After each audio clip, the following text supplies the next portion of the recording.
దివ్యవాణి గారు, మనం మాట్లాడుకుంటూ ఒక కప్పు కాఫీ టీ తాగుదామా? చాలా బాగుంటుంది. Thank you. నమస్తే అమ్మా, బాగున్నారా? సుగుణమ్మా, కూతురుకు మీకు ఇష్టం చాలా. అవునా, నేను కూడా అడిగాను. అవును, గుడ్ గుడ్ గుడ్. ఎస్, తాగుతూ మాట్లాడేసేద్దామా?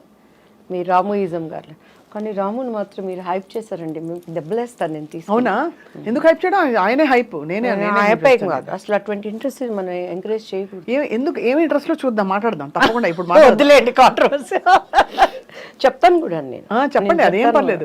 ఎవరి అభిప్రాయాలు వాళ్ళవి. నేను అంటే ఆయన వాస్తవాలు మాట్లాడతారు కాబట్టి చాలా మందికి అది మింగుడు పడదు. వాస్తవం కాదు, వాస్తవాలు ఉన్నాయని చెప్పని మన పూర్వీకులు ఆడమండి ఇవి బట్టలు లేకుండా ఉన్నారని ఇప్పుడు మనం అనుకోగలరా? ఆయన బట్టలు వేసుకుని వస్తారు, ఆయన వేసుకుని వస్తారు, కానీ ఆయన మాటలు బట్టలు లేని మాటలు. బట్టలు లేని మాట్లాడతారా? తప్పకుండా అది మాట్లాడదాం ఇప్పుడైతే. సో ఇప్పుడు ఆయన కంటిన్యూ నాన్న, రోల్ అయిపోతుంది. మనం అన్ని దొరికిపోయాము. సో దివ్యవాణి గారు, ఇప్పుడు బాగా చక్కగా మా సుగుణ మంచి షుగర్ వేసి పట్టుకొచ్చింది. మీరేమన్నా అలాంటి రెస్ట్రిక్షన్స్ ఫాలో అవుతారా? సుగుణమ్మ, నీకు happy Christmas, happy new year. Thank you. Sugunamma కూతురు వాణి, నీకు కూడా ఐ లవ్ యూ. అబ్బో, ఇంకా అయిపోయింది, మురిసి పొంగిపోతారు. అవునా? Beautiful tea and coffee. వాళ్ళు లేకుండా మనం లేవండి, వాళ్ళ ప్రేమే మనకి ఆదరణ. అంతే కదా. రాజేంద్ర ప్రసాద్ గారి మీ కాంబినేషన్ చాలా హిట్ కాంబినేషన్ ఆ రోజుల్లో. సో ఆయన పాత్ర మీ కెరియర్లో ఎలా ఉండేది? అంటే ఆయన ఒక సీనియర్ యాక్టర్. యాజ్ ఆర్టిస్ట్గా ఆయన నేను ఎప్పుడు కూడా, నేనేంట్లేండి చాలామంది, నేను ఎప్పుడు యాజ్ ఆర్టిస్ట్గా ఆయన ఏమంటానంటే ఆయన ఒక మండుతున్న కట్టె. మండుతున్న కట్టెలోకి మనం సంక్రాంతి భోగి పండుగలప్పుడు చూస్తాం, పచ్చి కట్టెలు తీసుకొచ్చి అందులో వేస్తే అవి కూడా మండుతాయి. అవును. యాక్టింగ్ రాని వాడిని కూడా ఆయన పక్కన నిలబెడితే యాక్టింగ్ వస్తుంది. అంతేనా?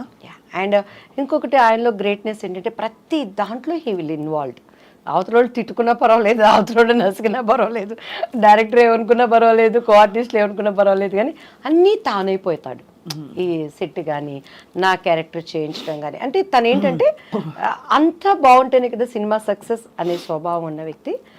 అండ్ మంచి మన భారతదేశం కానీ మన ఇండియా కానీ ఎక్కడున్నా కూడా నవ్వుల రాజేంద్రుడు అంటే ఆయనకు కడుపులో లైఫ్లో ఎంత దుఃఖం ఉన్నా కూడా, అండ్ ఆయన యాజ్ ఆర్టిస్ట్గా నేను చాలా అప్రిషియేట్ చేస్తాను. మొన్న పాపం వాళ్ళ ఇంట్లో విషాదం. ఎస్ అండి, ఎస్. చాలా అసలు నేనైతే ఆ స్థితిలో కూడాను అందరూ ఏడుస్తున్నారు, శోకాలు పెడుతున్నారు, కానీ ఒక్కగాను ఒక్క కూతురు, ఆయన గుండెల్లో ఎంత భారం ఉంటుంది. మహానటిలో చేసింది ఆ పాప. ఇంకొకటి ఏంటంటే లక్కీ, మా బాబు పేరు కిరణ్ కాంత్. సో పెళ్లి పుస్తకంలో నేను ఆయన్ని కేకే అంటాను. So KK. అలానే నన్ను అమ్ముకుటి ఆ మూవీలో, మా పాపని తెలియకుండా మేము అమ్ముకుటి అమ్ముకుటి అని పిలుస్తాము. అండ్ ఇప్పుడు మహానటిలో ఆ పాప చేసింది కదా చిన్న సావిత్రి, నాకు కూతురుగా చేసింది. అవును, అది తనకి ఫస్ట్ మూవీ. అది ఎన్ని కలిసి వచ్చాయి చూడండి. ఎలా అంటే ఒక థ్రెడ్ ఉన్నట్టుంది ఆల్మోస్ట్. పెళ్లి పుస్తకం అవకాశం మీకు దివ్యవాణి గారు ఎలా వచ్చింది మీకు? అది ఇట్స్ అఫ్ కోర్స్ నాకు చాలా ఇష్టమైన సినిమా, బికాస్ మా సొంత ఫ్యామిలీ మెంబర్స్ తీసిన వెంకటరమణ గారు. ఇప్పటికీ స్వప్న గారు, చాలామంది నాతో, నా ముందు ఆర్టిస్టులు, నా తర్వాత ఆర్టిస్టులు, నాతో ఆర్టిస్టులు మీరేం సినిమాలు చేశారంటే పేర్లు చెప్పుకోవాలి, తడుముకోవాలి. ఆ హీరోలతో ఎంతో స్ట్రగుల్ అయ్యి ఏమేమో పణంగా పెట్టి వాళ్ళు పెద్ద పెద్ద హీరోలతో చేశారు. కానీ దేవుడి దయ, బాపు రమణ గారు, దివ్యవాణి అంటే పెళ్లి పుస్తకం, పెళ్లి పుస్తకం అంటే దివ్యవాణి, ఆ తర్వాత రాజేంద్ర ప్రసాద్ గారు అంటారు. అవునవును, ఎందుకంటే నేను కొత్త అలా చేయటానికి.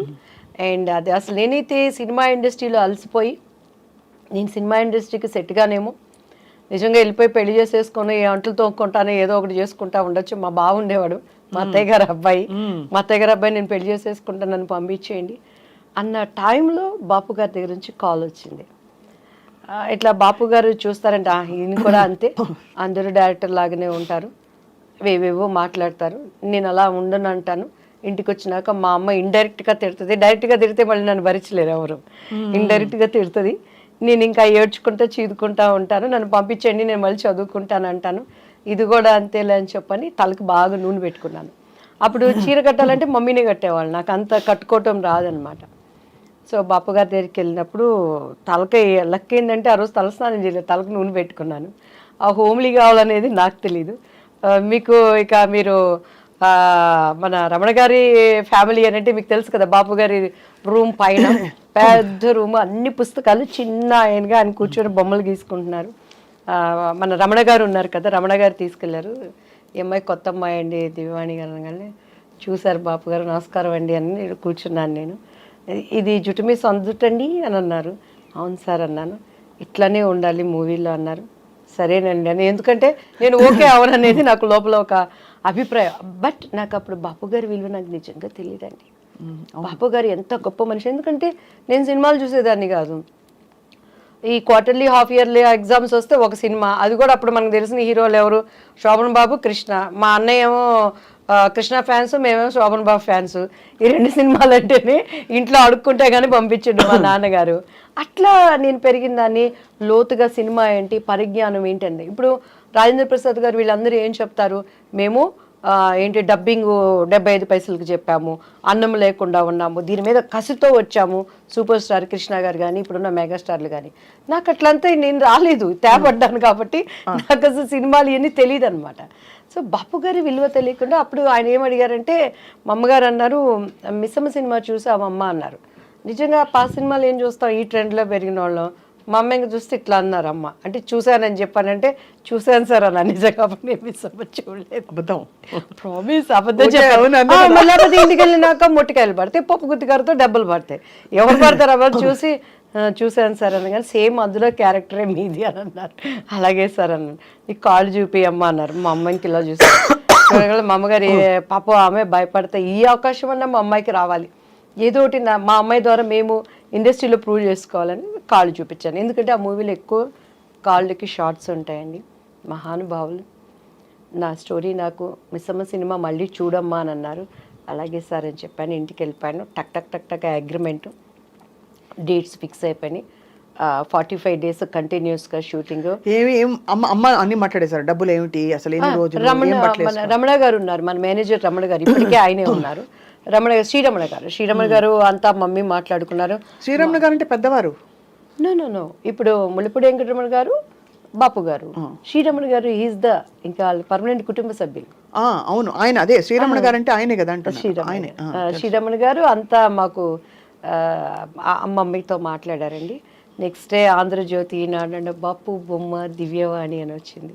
ఫస్ట్ ఫోన్ మా ఇంటికి వచ్చింది. అప్పుడే మారిందా మీ పేరు? దివ్యవాణి అప్పుడు మారలేదు కదా, అంతకు ముందే ముందే మారిపోయింది. అంటే నాకు ఫస్ట్ నేను చేసినప్పుడు డాన్స్ రాజా డాన్స్ అని చేశాను. అనుకోకుండా మొన్న వినోద్ రాజా అని బెంగళూరు ఒక ప్రైడ్ మీటింగ్కి వెళ్ళినప్పుడు కలిశానండి. దాంట్లో అప్పట్లో చిరంజీవి గారు సిడీ తెప్పించుకొని చూసారు ఆ అబ్బాయి డాన్స్కి. లీలావతి గారి కొడుకు కన్నడ రాజ్ కుమార్ గారు. సో ఆ టైంలో నాకు దివ్య అని పేరు పెట్టింది ద్వారకేష్ గారు. ఆయన భవ్య అని ఒక అమ్మాయిని పరిచయం చేశారు. సో దివ్య అని ఆయన పెట్టారు. మమ్మీకి వాణి అంటే ఇష్టం, దివ్యవాణి అలా అయిపోయింది. సో బాపు గారు ఇక దివ్యవాణి కానీ ఫస్ట్ మా ఇంటికి వచ్చిన కాలు దాసనారాయణరావు గారు. మీరు ఒక మాట అన్నారు, అంతకు ముందు మీరు చాలా విసిగిపోయారు, బాపు గారు అవకాశం కూడా అలాగే అవుతుందిలే అనుకున్నారు. చాలా అయ్యాయి ఆడిషన్స్, అంటే ఏమయ్యేది ఆడిషన్లో? మీరు సెట్ అయ్యేవారు కదా వాళ్ళ క్యారెక్టర్కి, లేకపోతే అంటే దానికి ముందు దాసనారాయణరావు గారిది అభిసారిక అని ఒక మూవీ వచ్చిందండి. అప్పుడు మేము పద్మాంటి దగ్గరికి వెళ్ళి, మమ్మీ తెనాలి, మాకు తెలిసిన ఒక మమ్మీ వాళ్ళ క్లాస్మేట్ పద్మాంటికి మంచి క్లోజ్, మంచి వాళ్ళండి తెనాలి పిల్లలు, చాలా వాళ్ళు కష్టపడుతున్నారు ఇండస్ట్రీలో అని అంటే పద్మాంటి రిఫర్ చేసి దాసరి అంకుల్ దగ్గరికి వెళ్ళాను. సవేరా హోటల్లో అప్పుడు వీళ్ళకి పాముగురు వీటిల్లో జరుగుతూ ఉండే స్టోరీ డిస్కషన్స్ అవన్నీ. ఏం చేస్తారు, మాట్లాడేవాళ్ళు, కింద నుంచి పెద్ద చూసారు, ఒడ్డు పొడుగు బాగుంది అమ్మాయి అనేవాళ్ళు, స్టోరీ మంచి క్యారెక్టర్ అండి అనేవాళ్ళు. కొంచెం మీరు బయట కూర్చోండి అమ్మాయితో మాట్లాడతాం అనేవాళ్ళు. మా అమ్మాయికి ఇటు చూసేదాన్ని నేను, ఇంకంతే. ఇంక మా అమ్మగారు బయటకు వెళ్తాను అని అంటే వెళ్ళనిచ్చేదాన్ని కాదు. సో ఆ లోపల వాళ్ళ భావన ఏంటనే అర్థం కాని వయసు నాది అప్పుడు. సో అలా ఇక మా అమ్మగారు నన్ను వదిలిపెట్టేవాళ్ళు కాదు. మొన్న కూడా చౌదరి గారు అని చెప్పని ఒక ఆయన ప్రొడ్యూసర్ కలిసారండి. అప్పుడు అర్జున్ సర్జాతో ఒక మూవీ చేయాల్సింది, శారదాంటి మెయిన్ క్యారెక్టర్. అందులో అంతా డేట్స్ వరకు వచ్చింది, అంతా ఓకే అన్నారు, క్యారెక్టర్ మిస్ అయిపోయింది. కాదు అంటే అంత ఓపెన్గా మిస్బిహేవ్ చేసేవారా? నా దగ్గర మిస్బిహేవ్ చేసి నా దగ్గర బతికి బట్ట కడతాడండి వాడు ఎవడైనా. అదే అందుకని, ఎందుకంటే ఇప్పుడు జీలో అప్పుడు ఉండేది. అదే మీరు బోల్డ్ గా కనిపిస్తున్నారు చాలా. బట్ ఎలా మీకు అర్థమైపోయేది వాళ్ళ మనసులో ఏమిటని? అంటే మా మమ్మీతో మాట్లాడేవాళ్ళు. మమ్మీ అమ్మాయి చిన్నపిల్లండి, తను ఫ్రెండ్లీగా మంచి ఆర్టిస్ట్ అండి, మా అమ్మాయిలో టాలెంట్ ఉందండి అని అలా అనేవాళ్ళు. ఇంటికి వచ్చినాక డిస్కషన్ జరుగుతుంది కదా, నన్ను బాగా రెచ్చగొట్టేది మా అక్క అయితే, చూడు నువ్వు చేయాల్సిన క్యారెక్టర్ అమ్మాయి చేసింది చూసుకోండి, నువ్వు చేసుకొని నాకేంది, నేను ఎప్పుడు ఏ క్యారెక్టర్ పోయిందని ఏడ్చింది లేదండి. ఈవెన్ దో మిస్టర్ బెళ్ళానికి కూడా బాపు గారు, రమణన్ల గారు, రాజేంద్ర ప్రసాద్ గారికి ఇప్పుడు ఒక మనసు ఉంది, మన ప్రతి ఒక్కరికి ఒక అంతరాత్మ అనేది ఉంటుంది. ఈవెన్ ఆమెనికి కూడాను వాళ్ళ గుండె మీద చేసుకుంటే మినిమం మ్యాక్సిమం ఎక్స్ట్రీమ్ ఈ క్యారెక్టర్ అమ్మాయి అయితే బాగుంటుందని చెప్పని ఎంత ప్రయత్నం చేశారు, ఎంత ప్రయత్నం చేశారు. నేను ఆయనకి సారీ కూడా చెప్పాను, రాజేంద్ర ప్రసాద్ నా భవిష్యత్తుని గురించి జరిగిన విషయాలన్నీ ఆయనకి చెప్పాము, ఏం లేదు ప్రాబ్లం. ఆయన వేరే ఆలోచనలో ఉండేవాళ్ళు, మేము అది అంటే ఇప్పుడు అప్రమత్వం, ఈజ్ గుడ్ ఆర్టిస్ట్ కానీ ఆ క్యారెక్టరు నాకు ఆమెని ఒకరోజు ఫ్లైట్లో కలిసినప్పుడు నాతో చెప్పింది, దివ్యవాణి గారు 1000 సార్లు నాకు ఆ డెక్లో, అప్పుడు సీడీలు డెక్లు ఉండేవి, చూపించి ఇలానే కావాలని చెప్పేవాళ్ళు. బాబు మరి ఎందుకు మిస్ అయిపోయారు మీరు? చేయలేదు, ఒప్పుకోలేదు. ఒప్పుకోలేదా? రాజేంద్ర ప్రసాద్ గారు అండ్ ఆయన ప్రొడ్యూసర్ ఆయన చేత పార్థసారథి గారు సంథింగ్ ఏదో పేరు ఉన్నాడు. సో అలా. But film industry is very tough place కదా దివ్యవాణి గారు. టఫ్ ప్లేస్ లేనిది ఏదో చెప్పండి స్వప్న గారు.